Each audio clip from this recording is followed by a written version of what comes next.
profesionalitas seseorang dalam ketaatannya. Nah, apa saja poinnya? Poin yang pertama, kata para ulama ketika menjelaskan hadis yang barusan kita baca tadi, para ulama mengatakan dari hadis ini kita tahu bahwa Rasulullah SAW mencontohi kita agar kita dapat menjaga keluarga kita dengan baik. Menjaga keluarga dengan baik itu dengan cara apa? Dengan memeriksa kawan dari pasangan kita. Ketika Rasulullah bertanya kepada Ibunda Aisyah, "Man hadhihi?" Siapa dia? Itu cara Rasulullah memeriksa kawan istri, menjaga keluarganya dari pergaulan yang salah. Sedetail itu Rasulullah SAW mencontohi kita. Maka ini sesuai dengan apa yang difirmankan Allah di dalam surah At-Tahrim yang ayatnya sama-sama kita hafal. Ya ayyuhalladzina amanu qu anfusakum wa ahlikum nar. Hai orang-orang yang beriman, jagalah dirimu dan keluargamu dari api neraka.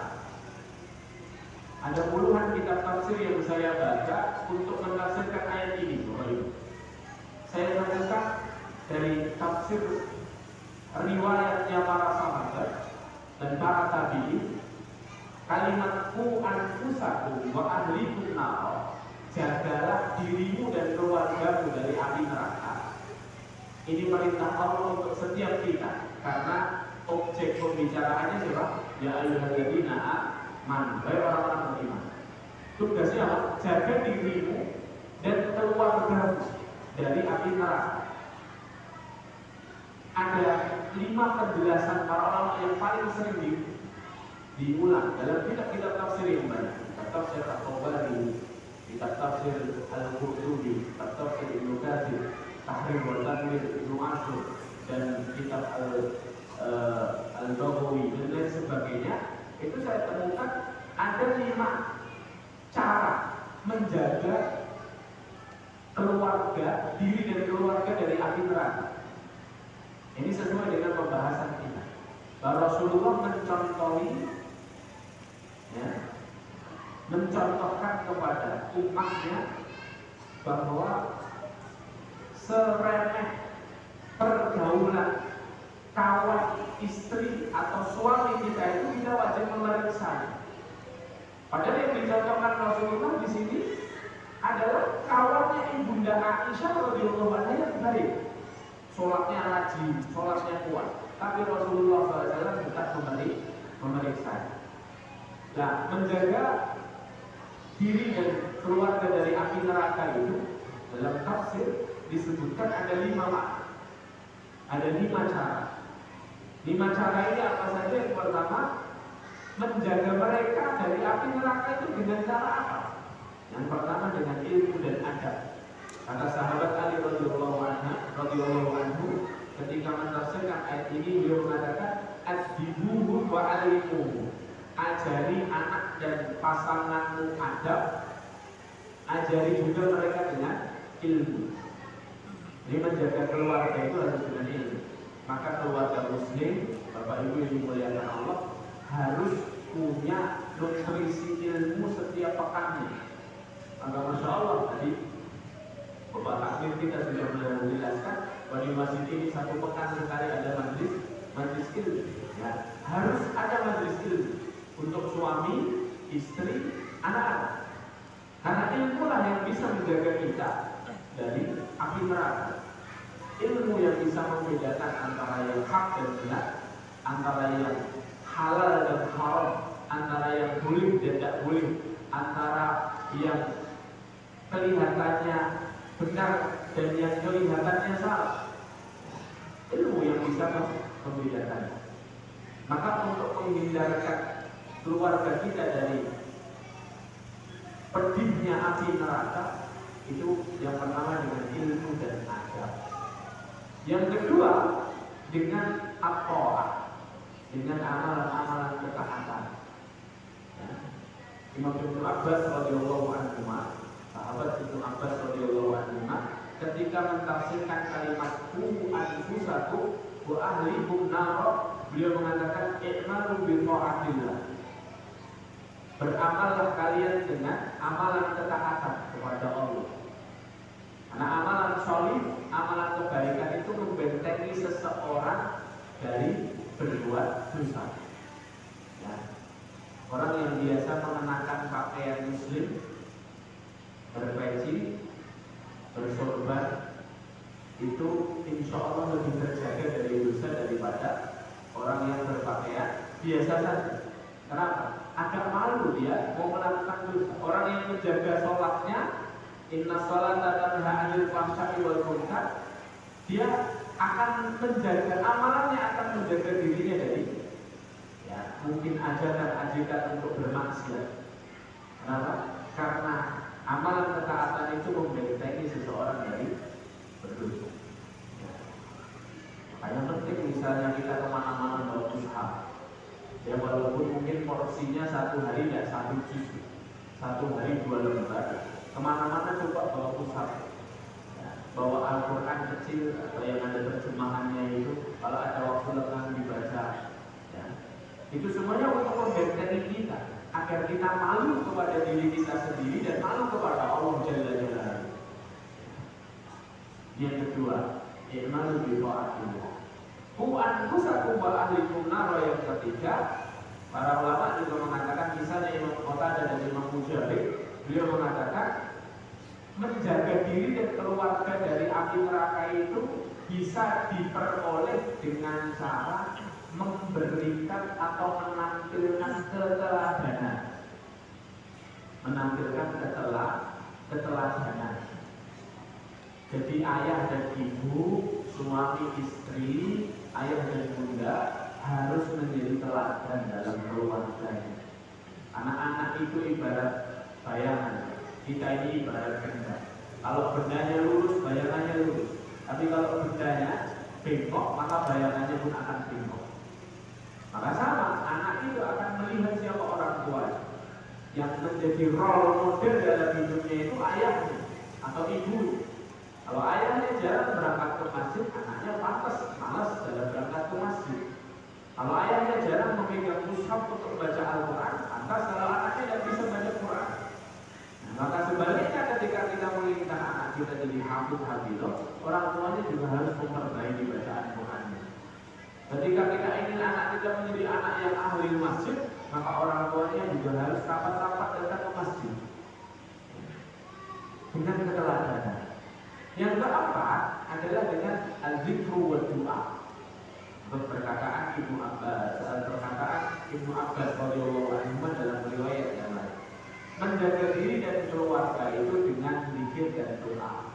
Para ibu doakan anak-anaknya, doakan suaminya yang keluar rumah untuk mencari maisha yang halal. Para ayah ketika di luar rumah mengadakan satu perjalanan dalam rangka mencari maisha yang halal, doakan orang-orang rumah. Doakan anak kita agar menjadi qurratu a'yun, agar menjadi anak-anak yang soleh. Zikir juga, ajarkan sejak kecil dengan zikir-zikir yang baik. Zikir pagi, zikir sore diajarkan sejak kecil sebagai benteng mereka dari gangguan dan kejahatan. Lalu yang terakhir, yang kelima, relevan dengan hadis ini. Kata para ulama, menjaga diri dan keluarga dari api neraka itu dengan menjaga pergaulannya. Dengan menjaga pergaulannya. Sebagaimana contohkan Rasulullah tadi. Rasulullah memeriksa kawan istri beliau SAW semata-mata untuk menjaga istri beliau dari hal-hal yang tidak diinginkan oleh Allah Subhanahu wa Ta'ala. Makanya para ulama itu sampai mengatakan, i'ja'ul jalis laisa i'ja'ul jalis li jalisihi bi maqalihi wa fi'alihi faqat bal bi nawari ilaihi. Kata Imam Ar-Raghib Al-Asfahani dalam satu perkataan, pengaruh buruk kawan yang jelek, kawan yang tukang maksiat kepada temannya itu tidak hanya dengan perkataannya dan perbuatannya saja,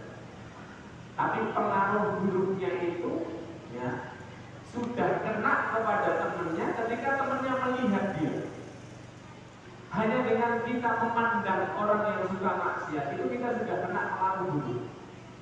Di antara pengaruh buruknya apa? Kita kalau punya teman ahli maksiat, suka bermaksiat kepada Allah, ya, dia sedang asik maksiat, kita di sampingnya, kita melihat dia bermaksiat, itu kita sudah dapat dosa. Kenapa? Karena kita tidak menegakkan amal ma'ruf. Dan mau ingatkan dia, karena dia teman kita, nggak enak kan biasanya kalau sama teman sendiri dapat dosa, tidak dapat pengaruh dulu. Yang kedua, bisa jadi kata para ulama, kalau kita punya teman nggak baik, bermaksiat, kita ada di sampingnya, kadang kala kita ini muncul rasa ujub dengan amalan kita dan kualitas iman kita, sehingga ketika kita melihat teman kita bermaksiat, justru kita ini merasa bangga dengan amalan itu. Pengaruh buruk juga. Dengan melihat saja juga dapat pengaruh buruk. Belum nanti terus kita meniru cara omongnya, kata-kata kotor, keluar dari lisannya terus kita ikuti. Belum kita nanti ikuti cara berperilaku. Makanya menjaga pergaulan dalam keluarga itu penting. Para ibu, saya sarankan kalau anaknya sudah pegang gadget, ya, di bawah usia balik, maka ibu-ibu harus tahu semua yang ada di dalam gadgetnya, yang ada di HP. Kalau sudah menginjak usia balik, jadikan dia sebagai sahabat dan berbicara dengan transparan. Dan ada anak-anak yang sudah menginjak masa-masa puber itu menyembunyikan sesuatu karena dia sudah senang sama lawan jenisnya. Itu yang harus paling tahu orang tuanya untuk menjaga pergaulannya. Dulu beberapa tahun yang lalu Bapak Ibu, ya, anak kita ketika ada di dalam rumah nggak main kemana-mana itu kita tenang, karena berarti terjaga pergaulannya. Selama dia adalah anak rumahan itu santai saja. Tapi hari ini ternyata kaidahnya berubah 180 derajat. Anak rumahan itu belum tentu pergaulannya baik, karena di dalam kamarnya dia bisa mengakses internet, dia bisa mengakses dunia luar. Maka yang paling penting dan harus tahu adalah para orang tua harus betul-betul, ya, mengetahui pergaulan anak-anaknya. Suami berhak dan berkewajiban mengetahui siapa saja kawan-kawan istrinya. Istri juga punya hak untuk mengetahui siapa kawan-kawan suami. Nah, ini yang pertama. Ini poin pertama dari hadis tadi. Dalam hadis tadi Rasulullah mengajari kita untuk menjaga keluarga kita dari pergaulan yang salah. Dapat kita tarik satu faedah penting hubungannya dengan bagaimana cara profesional dalam taat, yaitu yang pertama, ya, taat itu bukan untuk diri kita sendiri saja, tapi taat juga untuk orang-orang yang ada di sekitar kita, Bapak Ibu. Taat itu bukan hanya untuk diri kita, tapi kalau mau profesional dalam taat, kita juga harus memikirkan ketaatan, kesolihan orang-orang yang tidak di sekitar kita. Solihun li nafsi wa muslihun li ghairi. Jadi yang mau jadi orang-orang yang profesional dalam taat, dia tidak hanya memikirkan urusan dirinya sendiri, tapi juga memikirkan orang-orang yang ada di sekitar, keluarganya, tetangganya, masyarakatnya, murid-muridnya, jamaah masjidnya, harus dipikirkan kesalehan.